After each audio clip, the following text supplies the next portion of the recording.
So, good afternoon to all of you. Good afternoon. Good afternoon, sir. Good afternoon sir. अच्छा, कल के lecture में हमने 6.1 question number 20 तक मतलब सारे इक्वेशंस को सॉल्व कर दिया था। नाउ 22 ऑनवर्ड्स, सॉरी 21 ऑनवर्ड्स सारे प्रॉब्लम्स हमसे। अब इक्वेशन भी हमें खुद बनाना है और उसको सॉल्व भी खुद करना है।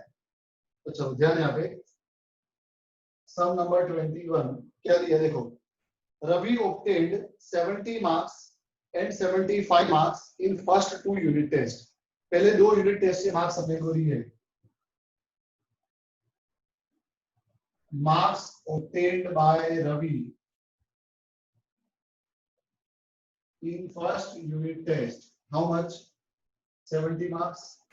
And marks obtained by Ravi in second unit test, how many marks? 75. Find the number if the minimum marks he should get in the third test to have an average of at least 60 marks। हमें find करना है marks obtained by Ravi in third unit test. तो उसको suppose कर देते हैं x, ये हमें फाइंड करना है। हमें थर्ड यूनिट टेस्ट के मार्क्स फाइंड करने हैं सच दैट क्या बोला है, एवरेज इज एटलीस्ट 60 मार्क्स। उनका एवरेज एटलीस्ट 60 मार्क्स हो जाए। Average is at least 60 marks given. अब ये पूरे चैप्टर में याद रखना, एटलीस्ट, एटलीस्ट का मतलब क्या होता है? कम से कम। यस और नो? तो मैं अगर बोलूं एटलीस्ट 5 चॉकलेट्स, तो इसका मतलब क्या होगा? बोलो। कम से कम 5 चॉकलेट। कम से कम 5 मतलब 5 या 5 से ज्यादा, है ना? एटलीस्ट 5 का मतलब क्या हुआ? कम से कम 5 मतलब कि 5 या तो 5 से ज्यादा, ऐसा ही होगा। यस और no? Yes Yes, sir. sir. Okay, तो अब आज के बाद याद रखना, जब भी एटलीस्ट आएगा, एटलीस्ट का मतलब ग्रेटर इक्वल टू, मैं बोलूं एटलीस्ट 5 मतलब 5 या 5 से ज्यादा, ग्रेटर और इक्वल टू 5। और अगर एटमोस्ट आ जाए, मैं बोलूं कि भाई आई हैव एटमोस्ट 5 चॉकलेट्स, तो ज्यादा से ज्यादा मेरे पास 5 या 5 से कम, 5 है या तो 5 से कम है, मतलब smaller equal to. Understood? Yes, sir. At least या तो मिनिमम, एटलीस्ट या तो मिनिमम में से कोई भी वर्ड आ जाए तो ग्रेटर इक्वल टू करने का, एटमोस्ट या तो मैक्सिमम में से कोई भी वर्ड आ जाए तो स्मॉलर इक्वल टू करने का, ये याद रखना। तो देखो एवरेज, एवरेज का मतलब क्या होता है? Sum of observation upon number of observation, तीनों का एवरेज क्या होगा? 70 प्लस 75 प्लस x अपॉन 3। एवरेज यही होता है ना, sum of observation upon number of observation is at least, at least का मतलब ग्रेटर इक्वल टू 60 मार्क्स, यानी कि 60। बोलो, इसमें कोई भी doubt? No sir. No, sir. Therefore 70 plus 75 कितना होगा? 145 145 plus x greater equal to 60 into 3 कितना होगा? 180। 180 Therefore, x greater equal to 180 minus 145 35 or x should be greater equal to 35। 35. Okay? तो क्वेश्चन में क्या पूछा है, पढ़ो ध्यान से कि find the number if minimum marks he should get. हमें मिनिमम मार्क्स फाइंड करने हैं, तो ये मिनिमम 60 का एवरेज करने के लिए उसके मिनिमम मार्क्स कितने होने चाहिए? 35। x की वैल्यू क्या है? ग्रेटर इक्वल टू 35 मतलब उसको थर्ड यूनिट टेस्ट में 35 या 35 से ज्यादा मार्क्स लाने पड़ेंगे। तो देयरफॉर मिनिमम मार्क्स कितने आ गए? 35। यस और no? Yes sir. x greater Yes, equal to 35 मतलब उसको कम से कम 35 मार्क्स तो लाने ही पड़ेंगे, तो उसका एवरेज 60 का बैठेगा। 35 से कम मार्क्स आ गए, उसका एवरेज 60 नहीं होगा, कम हो जाएगा। चलो अब चलते हैं नेक्स्ट क्वेश्चन पे। इसमें कोई भी doubt? No, sir. No sir. Now number 22 देखो क्या बोला है। to receive grade A in a course, one must obtain an average of 90 marks or more in 5 examination. ऐसा ही है, एवरेज कितना बोला है 90 मार्क्स और मोर, यानी ग्रेटर इक्वल टू 90, ऐसा ही हुआ ना? आके ना तो बोलते जाओ। Yes, हाँ sir. Sir Yes, sir. और ध्यान से, one must obtain an average of 90 marks or more, 90 या 90 से ज्यादा, मतलब greater equal to 90 in 5 examination, 5 examination। अब सुनीता के पहले 4 एग्जाम के मार्क्स दिए, पूरा इसके जैसा ही सब है। ये सब के अंदर 3 एग्जाम थी, 2 के मार्क्स दिए थे, तीसरे के ढूंढ रहे थे। ये सब के अंदर 5 एग्जाम है, इसमें 4 के मार्क्स दिए, 5वें का ढूंढना है। ओके, चलो एवरेज डायरेक्टली मैं ये स्टेप से शुरू कर रहा हूँ। एवरेज क्या है बोलो, 87 प्लस 92 प्लस 94 प्लस 95, और 5वें एग्जाम को क्या सपोज कर देते हैं हम, x X. divided by 5 greater equal to 90। Okay, यहाँ पर भी वही मिनिमम मार्क्स पूछे हैं, बस खाली ऊपर एक काम करना, एक स्टेप लिखना पड़ेगा। क्या लिखना पड़ेगा, जो सपोज क्या है वो लिखना पड़ेगा। Suppose marks obtained in 5th examination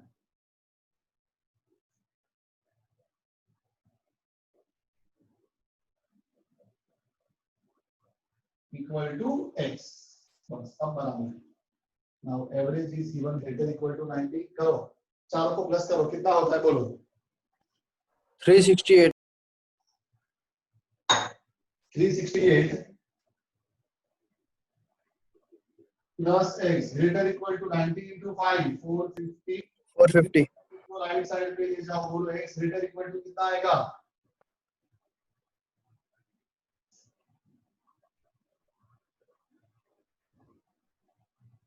82. फटाफट 82. 82। तो उसको अगर एवरेज 90 या 90 से ऊपर रखना है तो उसको मिनिमम कितने मार्क्स लाने पड़ेंगे 5th एग्जाम में, 82 minimum marks in 5th exam should be 82 is our answer। तो इसका स्क्रीनशॉट लेते हैं और फिर आगे बढ़ते हैं।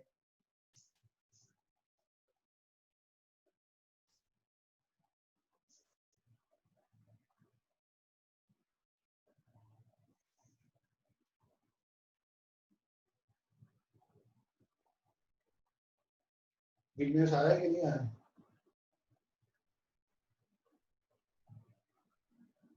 मिस्टर विघ्नेश?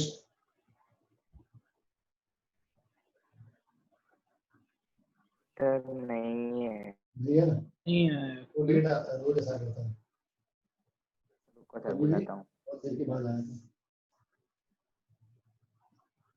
चलो, नाउ सम नंबर 23।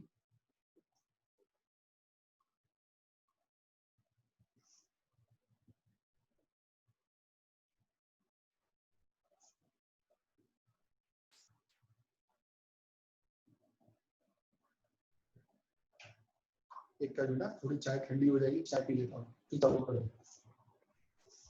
पीलो सर, पीलो शांति से।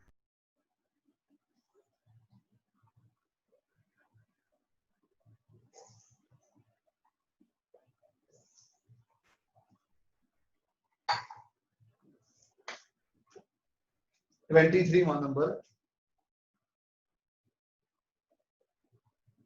देखो क्या दिया है, find all pairs of consecutive odd positive integers. हमें कॉन्सिक्यूटिव ऑड पॉजिटिव इंटीजर की पेयर फाइंड करनी, पेयर मतलब दो का ग्रुप। तो we will suppose 2 consecutive odd positive integers are। अब हमेशा याद रखना, अगर ऑड इंटीजर या इवन इंटीजर बोला हो, कॉन्सिक्यूटिव ऑड बोला हो या कॉन्सिक्यूटिव इवन बोला हो, तो हमेशा क्या लेने का, x एंड x+2। ऐसा क्यों भाई कोई भी दो कॉन्जिक्यूटिव ऑड नंबर या कोई भी दो कॉन्जिक्यूटिव इवन नंबर, दो दो के डिफरेंस भी आएंगे। मैं बोलूं पहला ऑड नंबर 7 है तो उसके बाद वाला कौन सा होगा? 9. 7 plus 2 9. 9 क्या हुआ? +2 हुआ। मैं बोलूं पहला ऑड नंबर 15 है तो दूसरा कौन सा होगा? 17. 17 17 15 +2 plus 2 क्या? 17. मैं बोलूं पहला इवन नंबर 42 है तो दूसरा कौन सा होगा? 44 44. +2 हुआ। तो जब भी कॉन्जिक्यूटिव ऑड या कॉन्जिक्यूटिव इवन बोला हो, ओके, तो x और x +2 लेने का। और सिंपल सिर्फ कॉन्जिक्यूटिव नेचुरल नंबर बोला हो या कॉन्जिक्यूटिव नंबर बोला हो, ना ऑड बोला हो ना इवन बोला हो, तो क्या लेने का? x and x + 1। क्यों भाई? कोई भी दो कॉन्जिक्यूटिव नंबर कैसे मिलेंगे? मैं बोलूं पहला नंबर 7 है तो दूसरा क्या होगा? 8 8. कैसे आया? 8 +1। मैं बोलूं पहला नंबर 153 है तो दूसरा क्या होगा? 154। 54. तो अगर ऑड या इवन बोला है तो +2 करने का, और अगर ऑड इवन कुछ नहीं बोला तो +1, तुरंत नेक्स्ट नंबर आ जाएगा। यहाँ पे तो क्या बोला है? Two consecutive odd positive integer, तो क्या लेंगे हम? x and x + 2। x+2 okay, अब देखो क्या कंडीशन दी है। कंडीशन दी है both of which are smaller than 10, दोनों के दोनों 10 से छोटे हैं। Both are smaller than 10। जब भी ऐसा बोला हो कि दोनों 10 से छोटे हैं तो दोनों को 10 से छोटा नहीं लेने का, दोनों में से जो बड़ा हो ना उसको ही ले लेने का। ऐसा लिख देने का x + 2 < 10। क्यों ऐसा किया भाई? अगर बड़ा नंबर जो है, ये दोनों में से बड़ा कौन है? x + 2। अगर ये 10 से छोटा होगा तो x तो हो ही जाएगा 10 से छोटा।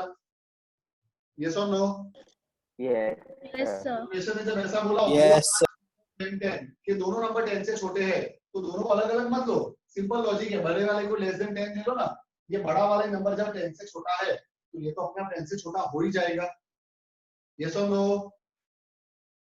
Yes, Yes. sir. ये हमेशा याद रखना, जब भी ऐसा बोला हो कि both the numbers are smaller, तो क्या करने का? बड़े वाले को ही स्मॉलर ले लेने का, तो छोटा वाला तो स्मॉलर हो ही जाएगा।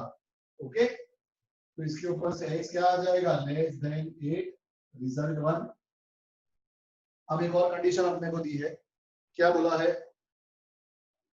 सम इज मोर देन 11, इनका सम मोर देन 11 है।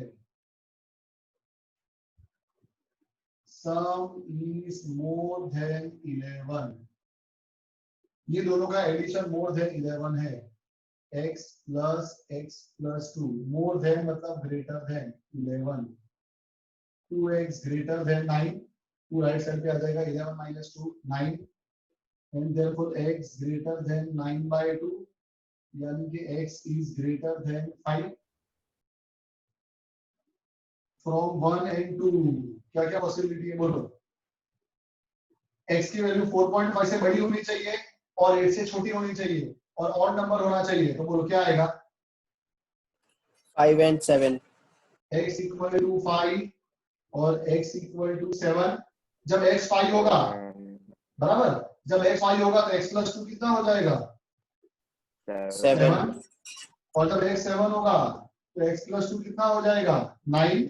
9 हमारे पास दो पेयर आ गई है, 2 पेयर। पहली पेयर क्या आ गई? 5,7 और दूसरी पेयर क्या आ गई? 7,9।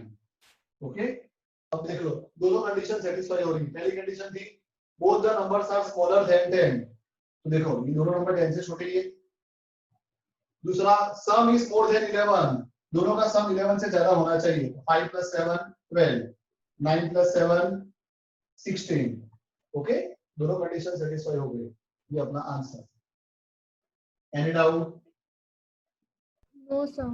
no sir. एक इसके जैसा ही नेक्स्ट सम है, बस खाली क्या फर्क है? स्मॉलर की जगह ग्रेटर दिया है। जब स्मॉलर दिया हो तो क्या याद रखना है? जो बड़ा नंबर है उसको स्मॉलर ले लेने का। ओके, अब देखो ग्रेटर में भी इसके जैसा ही 24 क्या बोला है? Find all pair of consecutive even positive integer. Suppose two consecutive even positive integers are, क्या लेंगे बोलो, x and x plus 2. Okay, both of which are larger than 5, दोनों के दोनों 5 से बड़े होने चाहिए. Both are larger than 5. तो जब बोथ बोला हो तो दोनों को नहीं लेने का, क्या करने का, छोटे वाले नंबर को ही ले लेने का. भाई छोटे वाला नंबर अगर 5 से बड़ा होगा तो बड़ा वाला तो होगा ही ना. अगर ये x 5 से बड़ा है तो x plus 2 तो 5 से बड़ा होगा ही, तो छोटे वाले को ले लेने का, x greater than 5. समझ में आया? Yes, sir. उल्टा करने का, Yes, इतना sir. तो उल्टा करने का. जब बोला both numbers are smaller, smaller बोला है तो क्या करने का, ग्रेटर नंबर को ले लेंगे, x plus 2. और यहाँ पर बोला है both number are larger, larger बोला हो तो स्मॉलर नंबर को लेने का, स्मॉलर नंबर x है, x greater than 5. अंडरस्टूड? क्योंकि अगर Yes, x 5 से sir. बड़ा होगा तो x plus 2 तो अपने आप हो ही जाएगा. और दूसरी कंडीशन क्या दी हमको, their sum is less than 23. अब तो इजी है, sum is less than 23. sum x plus 2 less than 23. So 2x less than 21, x less than 21 by 2, x less than 10.5 from 1 and 2. x कैसा होना चाहिए, 5 से बड़ा, 10.5 से Yes. छोटा और इवन नंबर होना चाहिए. तो बोलो क्या होगा, E1. x equal to 6 और x और equal 8. to 8 और x equal to 10. 10. 6, 8 और 10. तीनों पॉसिबिलिटी है, यस और नो. Yes, sir. अब जब x 6 होगा x plus 2 कितना होगा, 8. x 8 होगा तो x plus 2 कितना होगा, 10. और x 10 होगा तो x plus 2 कितना होगा, 12. 12. 12 मिल गई, 6, 8, 8, 10 और 10, 12. ये तीनों आंसर को वेरीफाई कर लेने का कंडीशन के साथ. बोथ आर लार्जर देन 5, ये दोनों भी 5 से बड़े हैं, ये दोनों भी 5 से बड़े हैं, ये दोनों भी 5 से बड़े हैं. And their sum is less than 23, दोनों का एडिशन 23 से छोटा होना चाहिए. 6 plus 8 14 less than 23, 8 plus 10 18 less than 23, 10 plus 12 22 less than 23. Okay, तीन पैरा गई, 6, 8, 8, 10 and 10, 12. Understood? Yes, sir. Yes, sir. चलो इसका भी स्क्रीनशॉट लेते हैं, फिर आगे बढ़ते हैं नेक्स्ट क्वेश्चन पे.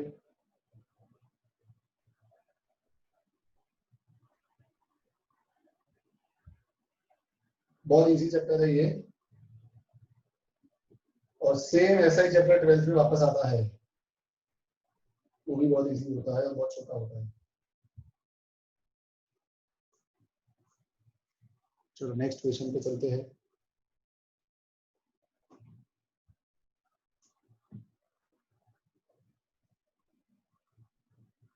आज की तुम्हारी टेस्ट कल पोस्टपोन हो गई है, पता है ना, मैसेज किया था मैंने. Yes. हाँ सर. सुबह में बाहर था, फिर पेपर बनाने का टाइम नहीं मिला. कल अच्छे से टेस्ट देना तुम भी आराम से. कल कोई लेक्चर तो नहीं है ऐसे भी तुम्हारे? नहीं सर. बस कल के दिन में कभी भी टेस्ट दे देना. मैं पेपर सुबह 9 बजे के आसपास या 8 बजे के आसपास ग्रुप में डाल दूंगा. पूरे दिन में जब टेस्ट दे दिया, कल के दिन में टेस्ट देकर मेल कर देना. Okay. Number 25. The longest side of a triangle is 3 times the shortest side, and third side is 2 centimeters shorter than longest side. 3 side है, longest side, shortest side and third side. Okay. If the perimeter of triangle is at least 61, find the minimum length of shortest side. किसकी length find करने को बोली है? Shortest side की. तो हमने उसी को सपोज करते हैं x. Suppose length of shortest side equal to x centimetre. Question में सेंटीमीटर दिया है, तो चलो लॉन्गेस्ट साइड कितनी हो जाएगी बोलो? Therefore, length of longest side, कितना बोला है longest side की लेंथ को? 3 times the shortest side. Shortest side की 3 times, यानी कितनी हो जाएगी? 3x centimetre. Yes or no? Yes, sir. And therefore, length of third side की लेंथ कितनी हो जाएगी? 2 centimetre shorter than longest side. 2 centimetre shorter than longest side. Longest side कितनी है? 3x. और 2 सेंटीमीटर shorter बोला है, मतलब -2. Any doubt? No. No, sir. अब क्वेश्चन में बोला है perimeter of triangle is at least 61 centimetre. Perimeter of triangle is at least 61 centimetre given. At least अभी हमने लिखा था, एटलीस्ट का मतलब होता है ग्रेटर इक्वल टू. पेरीमीटर मतलब तीनों साइड का addition, shortest side plus longest side plus third side, तीनों साइड का एडिशन इज एटलीस्ट. एटलीस्ट का मतलब greater equal to 61. x plus 3x plus 3x कितना होगा? 7x. 7. Greater equal to 62 plus 61 plus 2 कितना हो जाएगा? 63. Therefore x greater equal to 9. Okay, x की वैल्यू आ गई ग्रेटर इक्वल टू 9. अब क्वेश्चन में क्या बोला है? पढ़ो. Find the minimum length of shortest side. x की वैल्यू ग्रेटर इक्वल टू 9 का मतलब क्या हुआ? x की वैल्यू या तो 9 होनी चाहिए या तो 9 से बड़ी. तो मिनिमम लेंथ तो कितनी आ गई? 9 आ गई. Therefore, minimum length of shortest side is equal to 9 centimeter. Any doubt? No, sir. No, sir. X greater equal to 9 का मतलब क्या हुआ? X का मतलब shortest side और greater equal to 9 मतलब 9 या तो 9 से बड़ी. तो मिनिमम वैल्यू तो कितनी है? 9 है. Okay. Number 26. A man wants to cut 3 length from a single piece of board. एक बोर्ड है, ऐसा एक बोर्ड है, सिंगल पीस है पूरा. ये बोर्ड की टोटल लेंथ कितनी है? 91 सेंटीमीटर. और मैन को क्या करने को बोला है? Man wants to cut 3 length from a single piece of board. इसको 3 पार्ट में डिवाइड करना है. ऐसा नहीं बोला है कि 3 इक्वल पार्ट्स. 3 इक्वल पार्ट्स में तो हो ही नहीं सकता. अब 3 पार्ट में डिवाइड करने को बोला है. ये फर्स्ट, ये second. First part, second part and third part. Okay, 3 part में डिवाइड करने को बोला है. ये है फर्स्ट पार्ट.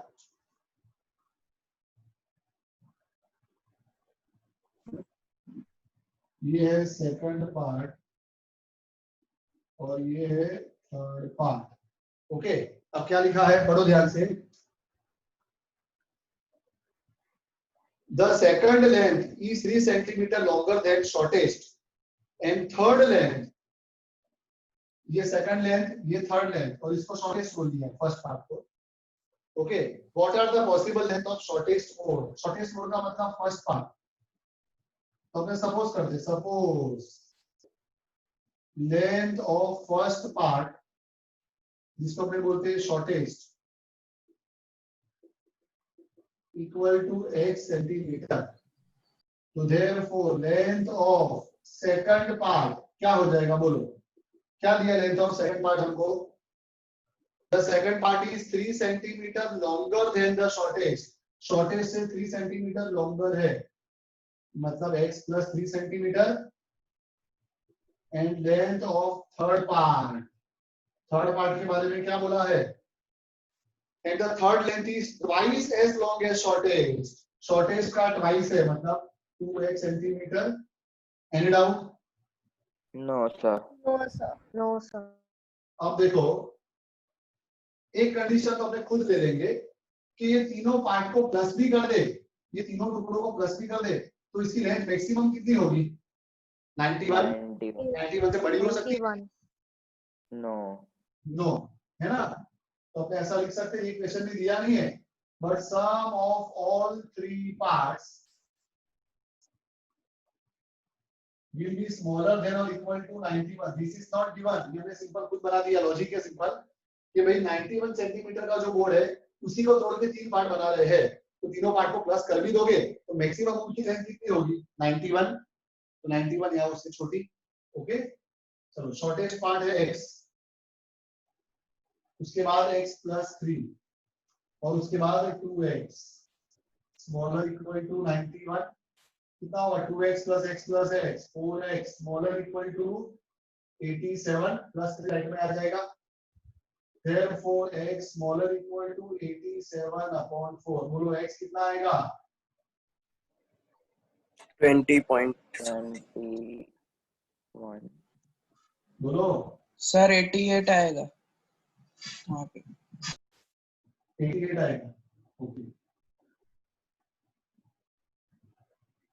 तो 22 हो गया 22 हो गया, x smaller equal to 22। 22।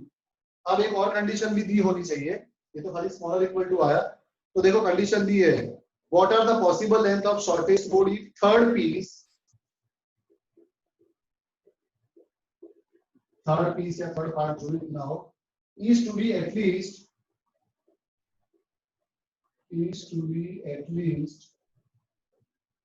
5 centimeter longer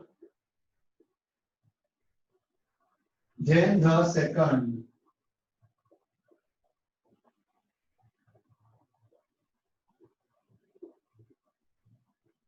given। तो देखो अभी यहाँ पे थर्ड पीस क्या है, थर्ड पीस अपना 2x is to be at least का मतलब क्या होता है greater equal to 5 centimetre longer than second part है x प्लस 3 और बोला 5 सेंटीमीटर लॉन्गर यानी plus 5। Any doubt? No sir वापस से देखो ये इक्वेशन कैसे बना, थर्ड पीस बोला है, थर्ड पीस 2x है, is to be at least का मतलब होता है greater equal to 5 centimetre longer than second part, मतलब सेकंड पार्ट से 5 सेंटीमीटर बड़ा है, सेकंड पार्ट अपना x प्लस 3 है उससे 5 सेंटीमीटर बड़ा है।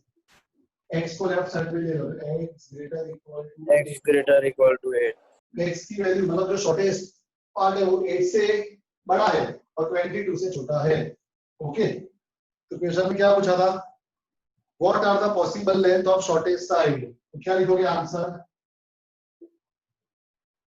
8 smaller equal to x smaller equal to 22, x 8 से बड़ा है 22 से छोटा है, या तो directly shortest part should be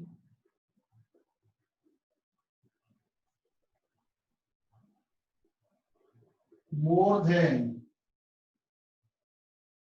should have minimum length 8 centimeter and maximum length 22 centimeter, ऐसा लिख सकते हो। Any doubt? No sir. No, sir. तो इसका स्क्रीनशॉट ले लेते हैं, फिर आगे बढ़ते हैं।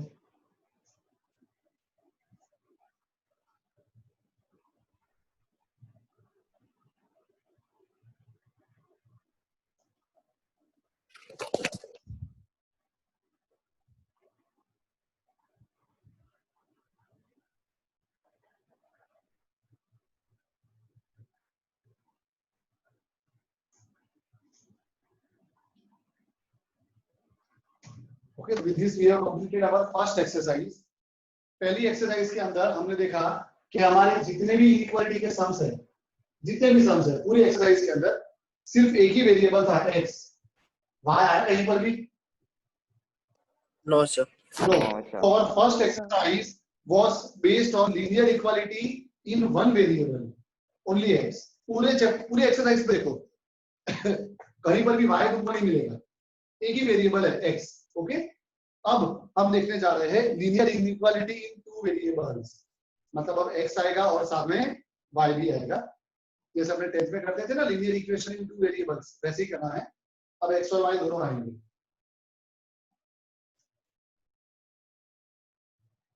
और इसके लिए अब जो हम उसका सॉल्यूशन है, एक्सरसाइज फर्स्ट के अंदर हमने सॉल्यूशन कैसे रिप्रेजेंट किया था ग्राफ में, नंबर लाइन के ऊपर, खाली एक ही लाइन बनाई थी। अब दो वेरिएबल है तो x एक्सिस आएगी और y एक्सिस भी आएगी। Okay yes sir.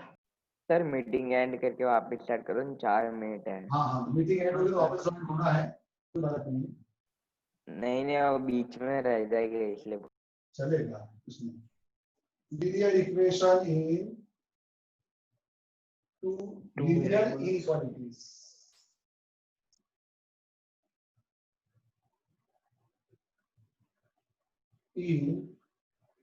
कितना टाइम बाकी है? 3 मिनट, 3.5 3 मिनट। मिनट 3 मिनट बाकी 3 है। मिनट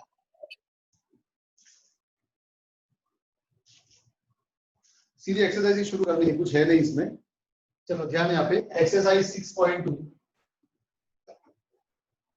देखो। अब इक्वेशन में क्या बोला है?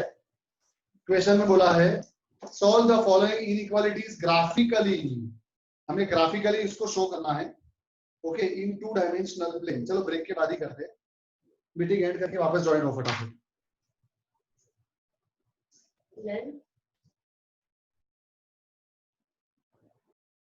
So let us start exercise 6.2. Very first question, x plus 5 less than 5। अब इसका सॉल्यूशन हमें ग्राफिकली रिप्रेजेंट करना है, तो देखो कैसे करेंगे। ध्यान यहाँ पे सबका, सबको सुनाई दे रही है मेरी आवाज? Yes Yes, sir sir. तो देखो अभी ध्यान यहाँ पे, अब थोड़ी देर के लिए ग्राफ ड्रॉ करने के लिए सुनना ध्यान से।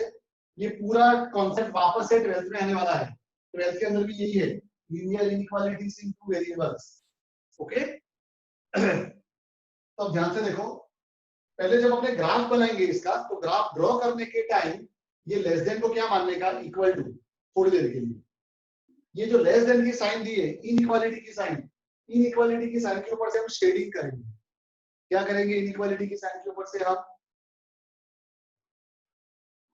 क्या करेंगे? इक्वालिटी की लाइन के ऊपर से हम शेडिंग। समझ में आ रहा है? Yes sir. ग्राफ ड्रॉ करने के लिए बीच में इक्वल टू मानने का। चलो थोड़ी देर के लिए बीच में इक्वल टू मान लो और ग्राफ ड्रॉ करते हैं। कैसे करोगे? देखो, एक्स और वाई का टेबल बनाने का, एक बार एक्स को 0 लेने का और एक बार वाई को 0। अगर एक्स को 0 लोगे तो y इक्वल टू 5 हो जाएगा, और अगर y को 0 लोगे तो x इक्वल टू 5 हो जाएगा। Any doubt? No sir. No, sir. No sir. x x dash y y dash, x का 0 और y का 5 इधर किधर होगा? ओके, और x का 5 और y का 0 इधर किधर होगा? यस और no? Yes sir. Yes, sir. तो हम यहाँ से Yes, sir. डॉटेड लाइन बनाएंगे। क्यों डॉटेड लाइन बनाएंगे? स्ट्रिक्ट इनइक्वालिटी है, लेस देन है, इक्वल टू नहीं है। अगर इक्वल टू होगा तो डार्क लाइन बनाने की, अगर इक्वल टू नहीं है मतलब डॉटेड लाइन बनाने की।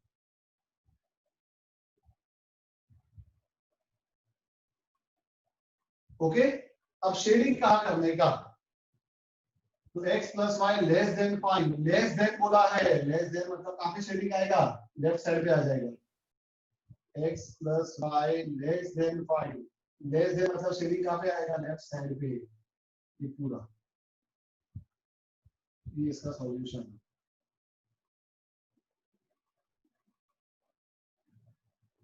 अंडरस्टूड?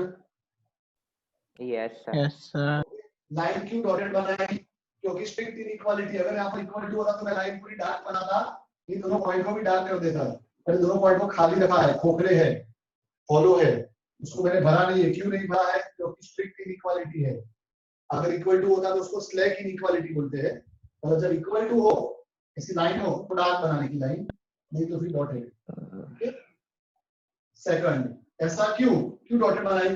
क्योंकि x plus y less than 5 में कहीं पर भी 5 नहीं आएगा। ओके, इससे छोटी वैल्यू आएगी इसका।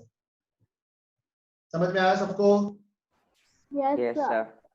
Yes 2x plus y greater equal to 6। अब देखो यहाँ पर इक्वल टू है, मतलब लाइन जैसी ही बनेगी पर डार्क बनेगी। थोड़ी देर के लिए इधर इक्वल टू ही मानने का, एक्स और वाई का टेबल, एक बार एक्स को 0, एक बार वाई को 0। एक्स को 0 करोगे तो वाई 6 आएगा, वाई को 0 करोगे तो एक्स 3 आएगा। समझ में आ रहा है?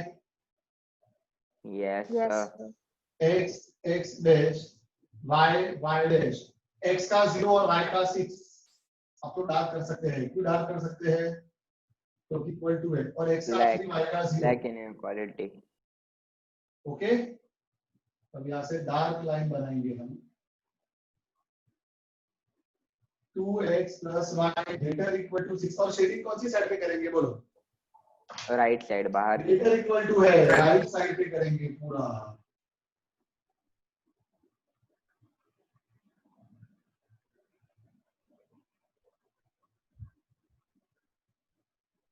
चलते रहेगा पूरा। Okay, any doubt? No sir. तो इसका स्क्रीनशॉट ले लेते हैं, फिर आगे बढ़ते हैं।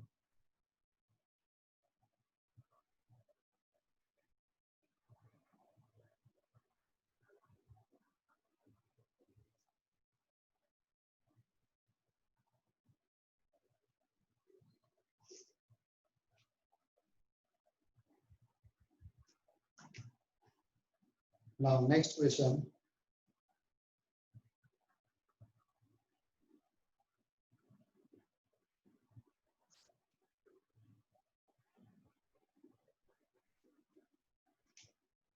Number 3, 3x plus 4y smaller equal to 12, smaller equal to, यहाँ पर भी इक्वल टू आ गया, मतलब हम डार्क लाइन ड्रॉ करेंगे। x और y का टेबल, एक बार x को 0, एक बार y को 0। चलो x को 0 लोगे तो y कितना आएगा? 3, और y को 0 लोगे तो x कितना आएगा? 4। आगे ना तो बोलो। Yes Yes, sir. sir. x x dash y y dash, x का 0 और y का 3 डार्क कर सकते हैं ना तो, और x का 4 y का 0। ओके, स्मॉलर इक्वल टू बोला है तो कहां पे शेडिंग आएगा? Left side. लेफ्ट साइड पे आएगा।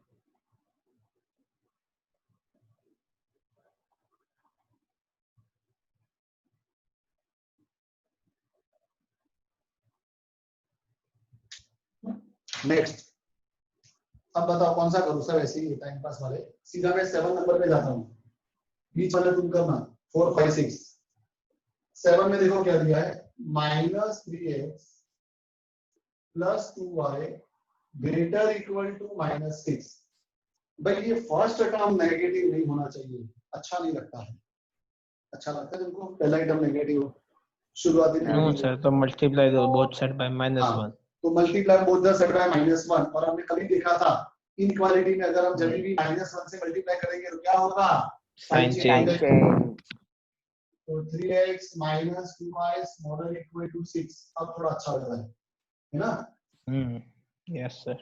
x y, खूबसूरत लग रहा है आप। चलो x को 0, एक बार y को 0। x को 0 करोगे तो y कितना आएगा बोलो? -3। -3। -3। और y को 0 करोगे तो x कितना आएगा? 2। 2।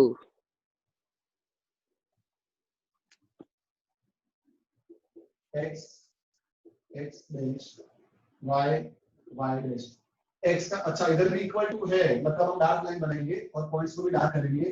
y x का 0 और y का -3, x का 2 और y का 0। अभी दोनों जगह से पास कर देते स्ट्रेट लाइन। स्ट्रेट लाइन बनाना, मेरी स्ट्रेट वाला नहीं लिखेंगे, थोड़ी बाकी चुकी है। इक्वेशन तो मेरी वाली लिख लेगा, पहला वाला ही। पर ये वैसे अपना मेन है। ओके, अपने ग्राफ तो इसके ऊपर से बनाया है, ठीक है?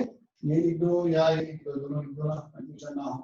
पर अपना ये इक्वेशन मेन है ना। अब यहाँ पर किसकी शेडिंग है? स्मॉलर इक्वल टू, तो बोलो कहाँ शेडिंग करोगे? Left side. लेफ्ट साइड पूरा शेड हो जाएगा।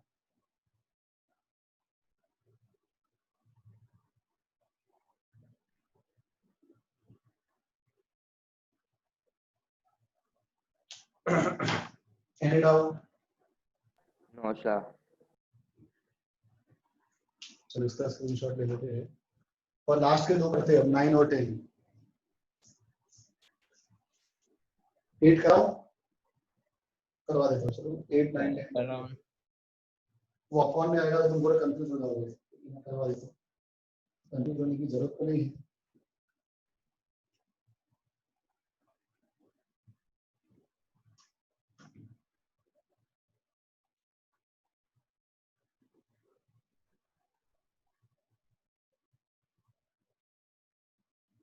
विघ्नेश आया कि नहीं आया? हाँ कैसे हो तो कहाँ है विघ्नेश? मिस्टर विघ्नेश माइक बंद करके बैठा है सर। सर पहली मीटिंग में भी आ गया था। विघ्नेश कुछ तो बोल। Mister Vighnesh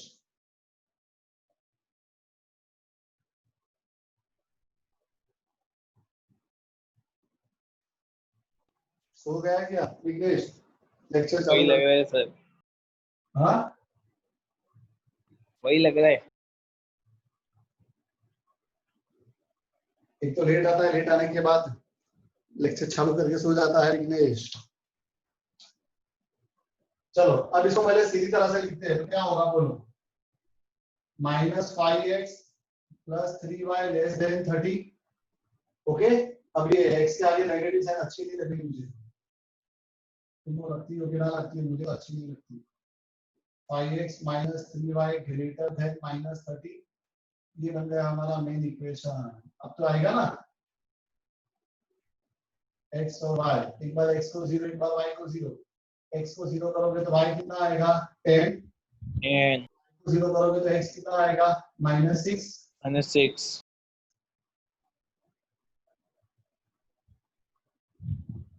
x x dash y y dash, x का 0 y का 10।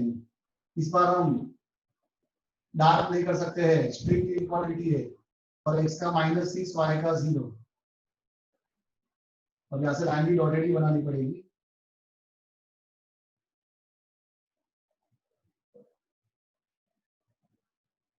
क्या है इक्वेशन? 5x - 3y < -30। चलो अब ध्यान यहाँ पे शेडिंग कहाँ पे करेंगे? ग्रेटर बोला है तो कहाँ आएगा shading? Right side. Right side. Okay, next number 9, y < -2।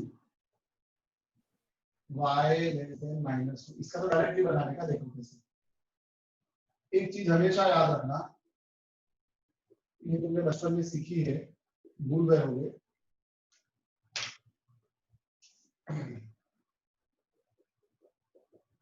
जब भी हमें x = कांस्टेंट दिया हो तो उसका ग्राफ कैसा होगा? It will be perpendicular to x axis.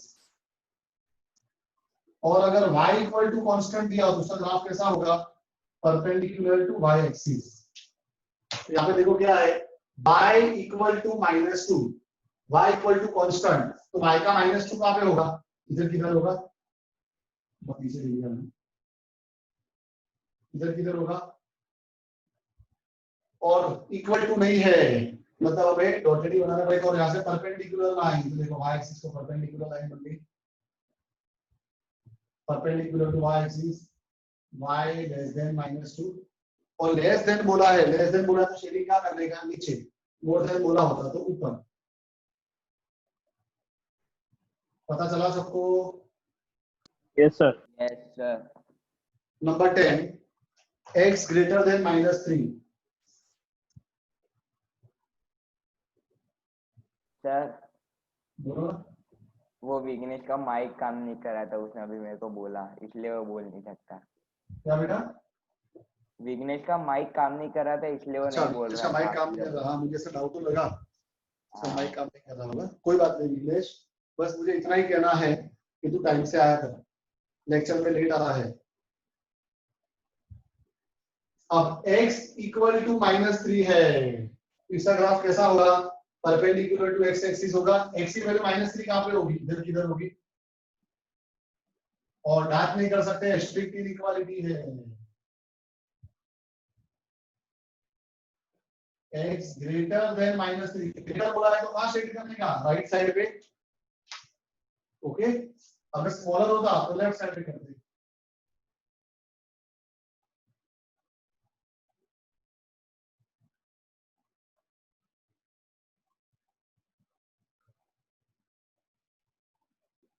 Any doubt? No sir. So with this we have completed exercise 6.2. Next lecture में आगे कंटिन्यू करेंगे, आज यही तक रखते हैं। Okay, sir. Bye. ओके, चलो bye all of you, Bye, have a sir. Nice day. Bye Bye, sir.